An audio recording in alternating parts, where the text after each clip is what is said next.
উনি শেখ হাসিনা সরকারের অবৈধ নির্বাচনের বৈধ মেয়র হিসেবে নিজেকে ঘোষণা করার দাবি জানিয়েছিলেন। গত সরকারের সমস্ত কিছুকে অবৈধ ঘোষণা করতে হবে যদি আমাকে যদি বলা হয় যে আমার ওই রায়টি অবৈধ ছিল। মাননীয় একজন সংসদ সদস্য ইশরাক হোসেন উনি একটি দাবিতে আন্দোলন চালিয়েছিলেন গত অন্তর্বর্তী সরকারের সময়।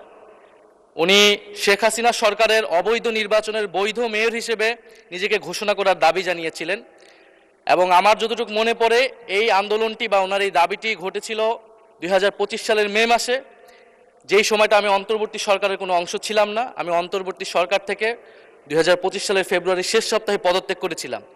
ফলে ওনার এই অসত্য তথ্যটিকে সংশোধন করার অনুরোধ রইল। মাননীয় স্পিকার, এই জন্য আপনার দৃষ্টি আকর্ষণ করছি, এটা খুব বেশি দিন আগের ঘটনা নয়।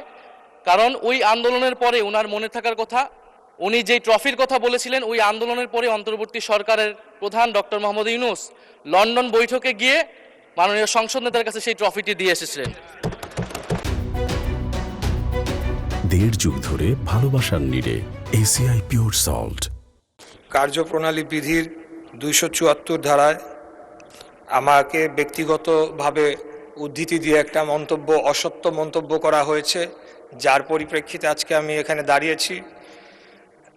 আমি শুধু এই কথাটি বলতে চাই যে যদি অবৈধ নির্বাচনের অবৈধ দাবিদার আমি হয়ে থাকতাম, তাহলে ওই সময় বাংলাদেশের সর্বোচ্চ আদালত সুপ্রিম কোর্টের আপিলেট ডিভিশনের 7 জন বিচারপতির বেঞ্চে আমার রায়টিকে বহাল রাখা হয়েছিল, যেই আদালতের রেফারেন্সের উপরে ভিত্তি করে বিগত অন্তর্বর্তীকালীন সরকার শপথ গ্রহণ করেছিল। সেই সরকারে আমাদের মাননীয় আজকে যিনি সংসদ সদস্য মন্তব্য করেছেন তিনিও শপথ নিয়েছিলেন।